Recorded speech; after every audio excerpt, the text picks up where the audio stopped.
mën naa ni espoir xam ni yaakaar mën na am ci Sénégal yaakaar am na mais également nañ ko comprendre en tout cas autorités yi comprendre nañ bu baax les enjeux xam nañu li nga xam ni moom la ndaw ñi soxla xam nañ li ndaw ñi bëgg te teg nañu tey ay dispositifs yoo xam ni de prise en charge des préoccupations des jeunes et donc il était de notre responsabilité suñu devoir ñu ñëw bokk ak yéen. wax naa leen sànq ni conseil des ministres bi passé président de la république demandé na au gouvernement et joxe na ay orientation pour ñu mobiliser enveloppe bu 350 milliards pour programme d'appui et d'assistance aux jeunes sur les 3 prochaines années te ren lay commencé ci ren rek il a demandé au ministre des finances ak gouvernement bi ñu réaménager le budget pour que ñu génne 150 milliards dans un programme d'urgence boo xam ni moom la ñuy teg ci taabal ji pour jàppale ndaw ñi pour cette année 2021 donc loolu dafay jaadu ngeen xam ko xam ni président de la république jël na ay mesures yu ardi te suñu responsabilité la ñu bokk ko jeunes yi waxtaane ko ñoom ñëpp xam mais également ñu encadrer ndaw ñi pour ñoom it ñu xam mesures yooyu président de la république jël nan la ñu war a def ba jeune bu ci nekk mën ci gis boppam mooy encadrer leen ci formation mais également encadrer leen ci montage de projet ndax ndaw ñu ku nekk am na idée de projet ku nekk am na idée wu créer start-up ku nekk am na idée wu teg dëgg sa benn programme boo xam ni xalaat nga ni soo ko exécuter di nga am loo suturlu mais souvent comme ne wax formation mooy des mais également même suñ la financé yenn saa yi suivi bi day manque mooy encadrement pour que financement boobu ñu jox la nan nga koy dérouler gérer ko ba mu yaxan donc mu commencé jur dara nga gis ni di nga am investissement bi dina dox nga ci gagner dara mais également di rembourser li nga xam ni moom lañ la teg sa loxo waaw te loolu lépp day demander vraiment encadrement donc dafay jaaru kon yéen responsable ñu waxtaane ko ak yéen ngeen xam ko nekk les porteurs ndax le leadership loolu la yéenay leaders yi yéen ne ci kanam il faut que donc vous soyez bien informés pour ngeen mën a constituer ay relais auprès des autres jeunes mais également ci loolu ngeen également profiter de l'occasion pour sensibiliser jeunes ci vraiment attitude responsable yi ñu war a am te wane ngeen ko à Thiès mais également au-delà de Thiès nga def ko ci Sénégal bi yëpp ndax jeune moom li waa seen Thiès di dund moom la waa Dakar di dund moom la waa Pikine di dund moom la waa Saint-Louis di dund kon li ngeen di dund Thiès mën ngeen ko bokk ak seen yeneen moroom wala su ngeen waxee li ngeen di dund ak nan ngeen ko xalaate saafara ñeneen ñi suñ ko déggee mën na dugg seen nopp kon dafay jaadu ci ñun ñu partager ak yéen vraiment wax leen daal ni vraiment y a des opportunités réelles waaw te ci côté boobu xam ngeen ni man ministère bi ma yor mooy ministère de l'économie numérique et des télécoms économie numérique tey mun naa numérique d'une manière globale li muy offrir comme opportunité kenn xamul nu mu toll te ci loolu l'année dernière président de la république 3 milliards la defoon ci numérique bi ren président de la république def na ci 15 milliards cela veut dire bépp jeune bu am projet boo xam ni dugg na ci mbiru numérique ñun pare nañu ak waa DER jàppale la pour financer la te xam nañu ni loolu donc potentiel la wala c'est un champ assez vaste boo xam ne ku nekk mën na ci gis boppam beneen bi mooy ñu ngi ciy liggéey ak waa DER wax nañ leen ko ñu def en sorte que procédure yi war a mën a gaaw mooy ni ñuy traiter dossiers yi pour jàppale jeunes yi su ñu déposer projet ñu étudier ko examiner ko ba financement bi génn jàpp nañ ni war na nekk lu ñu war a baral te ñun jàpp nañu ni entre 15 jours ak 1 mois war nañ mën a traiter un dossier jàppale jeune bi mu jël financement am commencé surtout mbiru économie numérique ndax su fekkente ni ci mbiru télécom la mooy mbiru téléphone yi la ak mbiru transfert d'argent ak yeneen services yi ci topp tey ku nekk mën naa ni am nga ci ay éléments de base mooy ku nekk am nga ci ay quelques notions ndax ñëpp a koy def maintenant il suffit ñu former la jox la quelques rudiments pour nga mën a demal sa bopp ba tax na ci loolu aussi vraiment ñu ngi ciy xalaat ci ay formation yoo xam ni dañ koy def ay formation courte yoo xam ni maximum 15 jours à 1 mois nga am les instruments les rudiments pour mën a traiter ce dossier dans ce business dans l'économie numérique waaw yooyu yëpp ay xalaat la yoo xam ni dañ koy xalaat ci ministère bi pour jàppale président de la République ci préoccupation bi mu am pour ñu assister ndaw ñi pour ñu am lu ñu sutur am ñu lu ñu jàpp donc loolu tamit dafay jaaru fi nga xam ni moom fi laa dëkk muy Thiès te ñun ñu bokk lépp ma bokk ak yéen projet yi nga xam ne ñu ngi koy waxtaane ci ministère bi ak ci gouvernement en tout cas di leen féliciter encore di leen encourager ci attitude responsable bi ngeen xam ni am ngeen ko Sénégal yëpp donc naw leen ci mais aussi ngeen continuer di sensibiliser jeunes yi mais également di jàpp ci vulgarisation programme yi nga xam ni gouvernement bi tëgg na ko ngeen partager di ko partager ak seen xarit yi seen moroom yi mais également di ko vulgariser mais j'ai demandé aussi à ce que ñu indi genre innovation mooy structure yi nga xam ni ñoo doon accueillir projet jeunes yi bu mu yemati rek ci ay mën naa ni dem ba Dakar déposer au niveau de la DER wala ci préfecture yi wala ci gouvernance nañ ko def ci instruments yi nga xam ni ndaw ñi moom la ñu utiliser tey que muy Facebook que muy WhatsApp que instruments yi nga xam ni jeunes yi ci la ñu nekk di ci yëngu ñu wutal leen ci ay plage yoo xam ni dinañ mën a déposer seeni projet par ces canaux là mais du tere aussi li nga war a déposer formellement au niveau de la préfecture wala au niveau de l'inspection départementale de la jeunesse nga mën ko fa déposer pour ñu traiter ko aussi comme ni mu waree mais également il y a les procédures dématérialisées mooy par le site de la DER mën nga déposer ak benn plateforme déposer sa projet donc ñu jot ko traiter ko même mën nañ la dimbali formaliser la mooy soo bëggee NINEA registre de commerce donc la DER mën na la ci jàppale vraiment pour nga déposer en ligne li ñu la laaj nga déposer ko ñoom ñu liggéey ceeg yeneen service état yi nga xam ni ñoo ci impliqué wu pour nga am sa kayit te loolu lépp ñoom c'est à leurs frais c'est pour dire que les opportunités sont là mais il faut ñu partager ko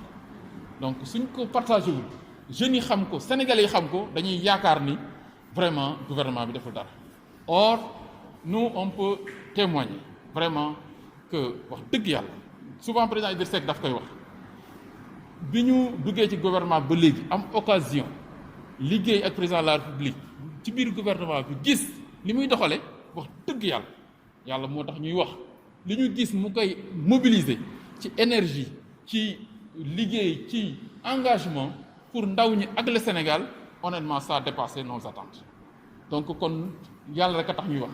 kon loolu dafay jaadu ñu seede ko donc ñun dafay jaadu aussi ñu bokk ak yéen ndax président Idrissa Seck xam ngeen du waxoon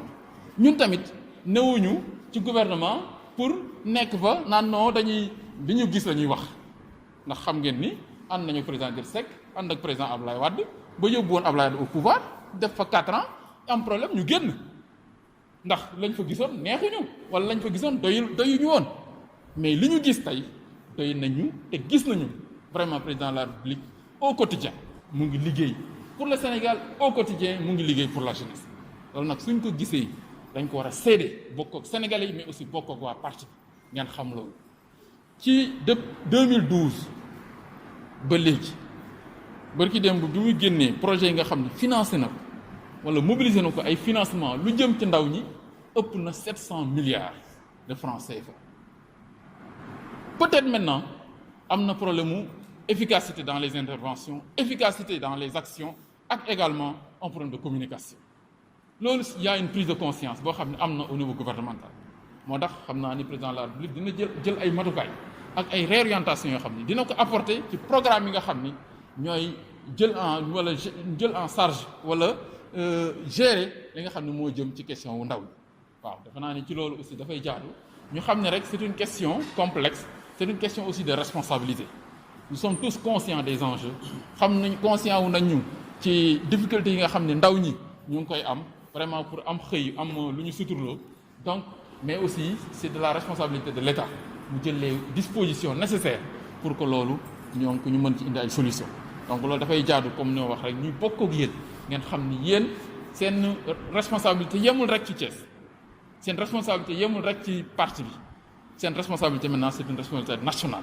ndax dañoo ànd ak président de la République nekk ci gouvernement bi nekk ak moom di gérer le pays kon dafay jaadu li nga xam ne am nañ ko comme outil am nañ ko comme information pertinente comme élément donc de partage ou de réponse à certaines préoccupations ñu bokk ak yéen pour ngeen mën nekk les relais bon relais à Thiès relais dans le département mais également relais au niveau national. du rafetlu aussi jotaay bi nga xam ni c'est une réunion restreinte donc concernant seulement une rencontre avec le ministre entre le ministre et une jeunesse très restreinte donc la jeunesse bi nga xam ni tey moom mooy le porte-étendard du parti Rewmi à Thiès. Bon, du le remercier monsieur le ministre aussi. Je crois que les encouragements yu nga adressés à l'endroit aussi de cette jeunesse, c'est des encouragements yu nga xam ni jeunesse bi mérite na ko parce que bu ñu xoolee lu xew ci yeneen collectivités locales yi ak lu xew Thiès ñu xam ni le parti Rewmi est bien assis. xam nga lu gën a jafe mooy nekkoon opposition radicale def sa dugg def implication dans la gestion de l'État. Donc il faut que soit boobu parti bi def suñu leader def ko ñu accompagner ko dans la gestion de l'État parce que c'est une responsabilité, c'est un choix politique bu ñu def. bon mun na nekk nag ñi nga xam ni peut-être du leen neex wala lii mais une fois que le parti def benn choix stratégique donc yow nga nekk ci biir parti boobu assumer ko c'est ça le problème. Donc il faut qu'on assume ça. Donc parce que loolu la parti bi décidé te li ci kanam yow rawul bët. Donc mais il ne faudrait pas que maanaam parti bi def choix ñeneen ñi desaat ba léegi opposition radicale bañ a bokk ci bañ a dugal seen bopp ci gestion de l'État parce que choix bi mooy ñun nous avons opté la gestion des affaires de l'État. Donc loolu aussi day am solo mais également mu nekk aussi une jeunesse ngeen nekk une jeunesse proactive pas une jeunesse réactive parce que moi j'ai suivi un peu les événements mais boo xoolee le président a fait 2 sorties.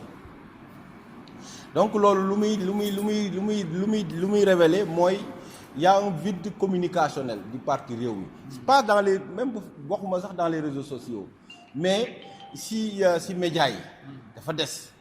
parce que quand le président Idrissa génn def une communication mais war na mën a am fu mu wéeru c'est-à-dire il doit sentir le soutien de son parti de sa force politique parce que mënuñoo génn ci élection yi comme deuxième force politique même bu fekkee ni c'était une grande coalition la mën nañ ko wax mais xam nañu coalition boobu nu mu demee on a eu 20%. Supposer que la coalition bu ñu porté woon représente même 5 ou 10%, am nañu une force donc intrinsèque bi nga xam ni réew mi moo ko moom. Donc loolu dañ koy sóora parce que ñu gën a bëri rek dañuy jàpp woy parce que dañuy dem ba nga xam ne léegi dañuy jàpp ni ñun moom dee nañu quoi. C'est le parti Sonko moo nekk la deuxième force politique du Sénégal et ça c'est totalement faux. Ça c'est totalement faux. Nous avons eu 900 000 voix là où Sonko a eu 600 000 voix. Macky Sall a eu 2 500 000 voix. Donc même supposer que les 300 000 voix c'est l'apport des alliés. Mais am nañu dara. Si nous prenons la région de Thiès, mais la région de Thiès score yu ñu fi am boo jëlee la région de Sédhiou de Ziguinchor de Kolda mais dañuy dépasser de loin Sonko waxuma la rek la région de Thiès boo jëlee la région de Diourbel Bambey Diourbel Mbacké Sonko du ñu séenati donc nous avons mais on a comme l'impression que le parti c'est le président Idrissa amatul benn wéeruwaay c'est lui qui communique après génnaat jéem a rectifier waat on dit comme il est seul et il a une machine politique derrière lui et on doit sentir cette machine politique là bi nga xam ni war na ko mën a jàppale man foofu laay gën a insister parce que ñu gën a bëri rek dañuy jàpp ni voilà non nous existons mais il faut que ñu xam si quand même que ni am nañu force donc ñu gën a proactif bañ a rek du def ay parce que quand le leader communique mais rapidement ça il donne le ton il donne l'orientation mooy que léegi maintenant jeex na mais da ngeen ci engouffré bu léegi wax mais bu fekkee ni moom moo génn wax gars yi soq ko mu génnaat toog di affaire ba génnaat donc on sent pas on dit que mais réew mi amatul or que on nous donc foofu laa bëggoon li maintenant par rapport aux opportunités parce que aussi loolu la yàlla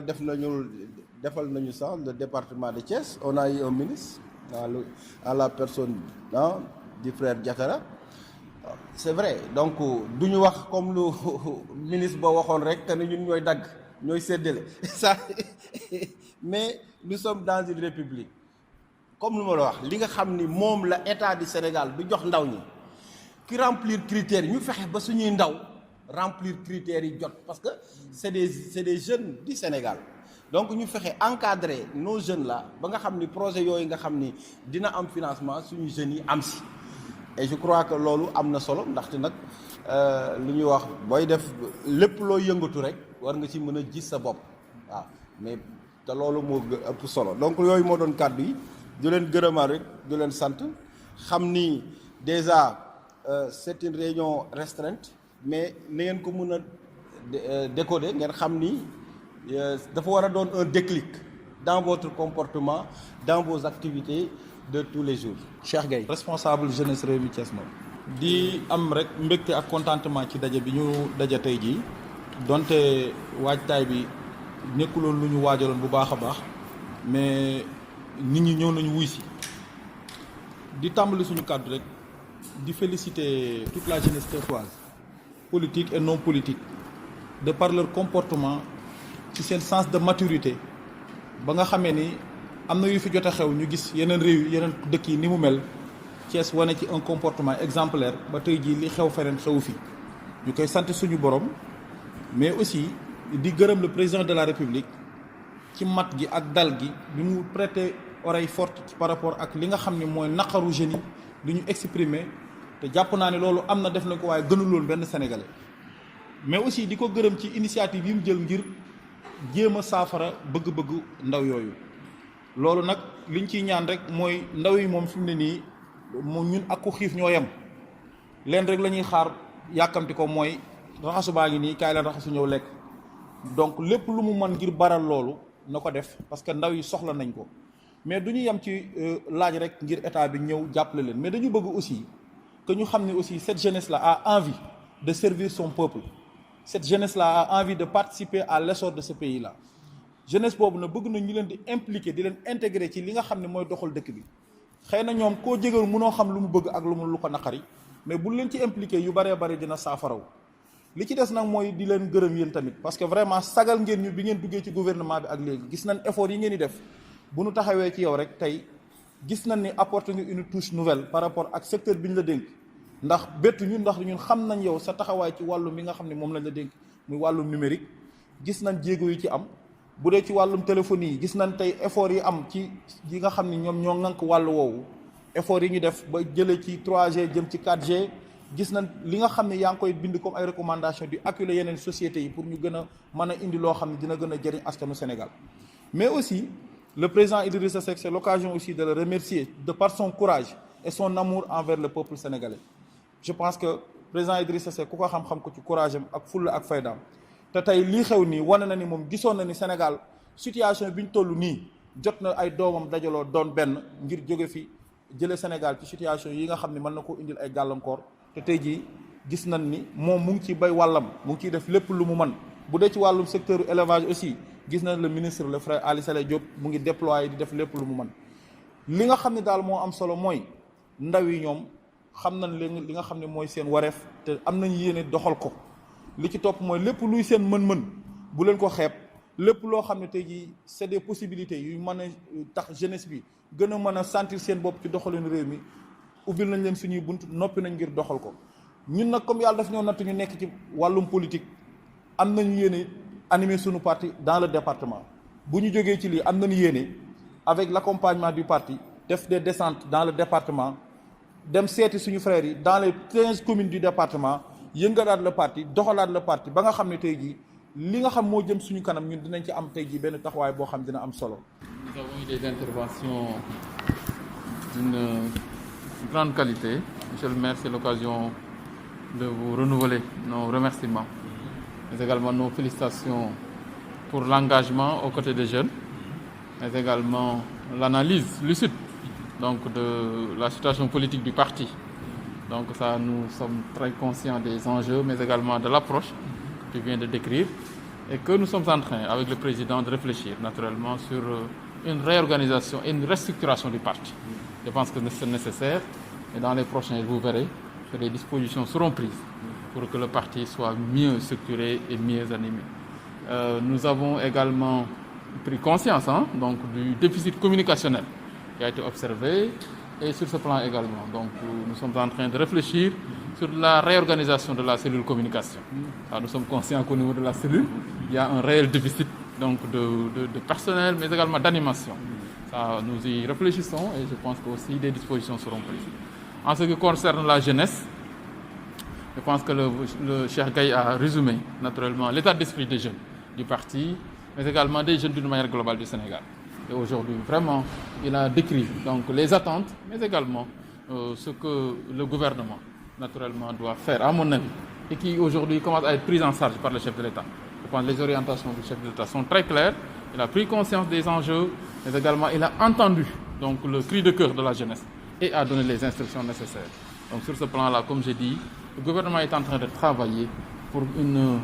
réorganisation, une reprise en main réelle et correcte donc, des préoccupations des jeunes. Et sur ce plan-là, nous sommes confiants donc, et convaincus que les actions qui seront menées seront plus ou moins à la hauteur des attentes des jeunes. Donc en tout cas, là, tu veux wax rek vraiment di leen féliciter encore, di leen remercier et peut-être si une jeune fille peut parler, suñu jarbaat.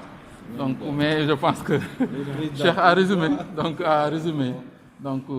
l'état d'esprit. Mais vraiment, vous renouvelez nos remerciements et nos félicitations. Et maintenant, se mettre à votre disposition aussi. Donc, en attendant que les mesures barrières peut-être soient levées, donc nous aurons d'autres occasions, peut-être donc à l'occasion de l'Assemblée générale, donc pour peut-être échanger de manière beaucoup plus approfondie avec le parti de manière globale.